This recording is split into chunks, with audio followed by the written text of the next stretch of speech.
ಮಕ್ಕಳೇ, ನೀವು ಗಜೇಂದ್ರ ಮೋಕ್ಷ ಅನ್ನತಕ್ಕಂಥದ್ದನ್ನ ಕೇಳಿರ್ಬೋದು. ಈ ಕಥೆಯನ್ನು ಭಾಳಷ್ಟು ಕಡೆಗಳಲ್ಲಿ ಹೇಳ್ತಾ ಇರ್ತಾರೆ.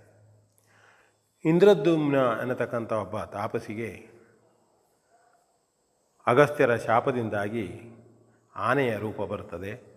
ಆನೆಯಾಗಿ ಅಂದರೆ ಗಜೇಂದ್ರನಾಗಿ ಅವನು ಓಡಾಡಿಕೊಂಡು ಬದುಕುತ್ತಿರುತ್ತಾನೆ. ಒಂದು ಸಂದರ್ಭದಲ್ಲಿ ಒಂದು ದೊಡ್ಡದಾದಂತಹ ಸರೋವರದಲ್ಲಿ ಆ ಗಜೇಂದ್ರನು ಹೋಗಿರ್ತಾನೆ. ಸರೋವರದಲ್ಲಿದ್ದಂತಹ ಒಂದು ಮೊಸಳೆ ಗಜೇಂದ್ರನ ಕಾಲನ್ನು ಹಿಡಿತದೆ.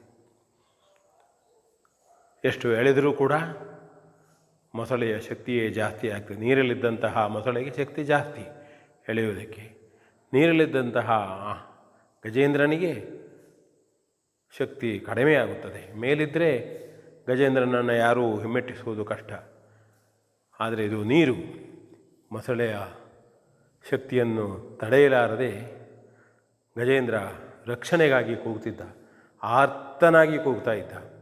ತ್ರಾಹಿ ತ್ರಾಹಿ, ದೇವರೇ ಕಾಪಾಡು ಕಾಪಾಡು ಎಂಬುದಾಗಿ ಕೂಗ್ತಾ ಇದ್ದ. ಆದರೆ ಯಾರೂ ರಕ್ಷಣೆ ಮಾಡೋಂಥವ್ರಿಲ್ಲ. ಮೊಸಳೆ ಕಾಲನ್ನು ಎಳಿತಾ ಇದೆ.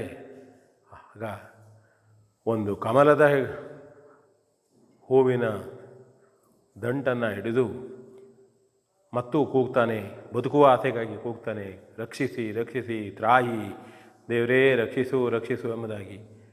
ಕೊನೆಯ ಸಂದರ್ಭದಲ್ಲಿ ಆ ಕಮಲದ ಎಲೆಯ ದಂಟನ್ನು ಸಹಿತ ಬಿಟ್ಟು ದೇವರನ್ನೇ ಏಕ ಮನಸ್ಸಿನಿಂದ ಗಜೇಂದ್ರ ಕೂಗುತ್ತಾನೆ, ಬೇಡಿಕೊಳ್ತಾನೆ.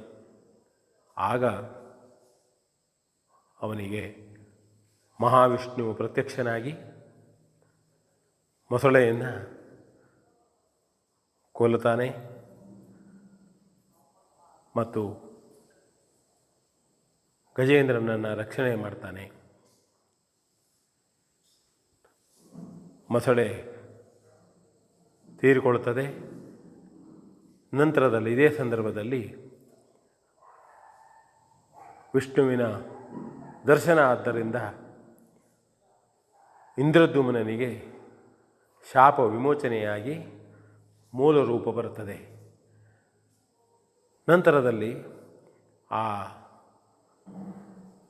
ಕೆರೆಯನ್ನು, ಸರೋವರವನ್ನು ಇಂದ್ರದ್ಯುಮ್ನ ಕೆರೆ ಎಂಬುದಾಗಿ, ಸರೋವರ ಎಂಬುದಾಗಿ ಕರೆಯುತ್ತಾ ಇದ್ದರು. ಮೋಕ್ಷ ಹೊಂದಿದಂತಹ ಗಜೇಂದ್ರನ ಕಥೆಯನ್ನು ಪುಣ್ಯಕಥೆಯಾಗಿ ಎಲ್ಲ ಕಡೆಗೆ ಹೇಳ್ತಾ ಇರ್ತಾರೆ. ಇದು ಗಜೇಂದ್ರ ಮೋಕ್ಷ ಕಥೆ. ಹೇಳೋಣ, ಕೇಳೋಣ. ಪುಣ್ಯಕಥೆಗಳನ್ನು ಹೇಳುವುದರಿಂದ ಮನಸ್ಸಿಗೂ ಸಮಾಧಾನ.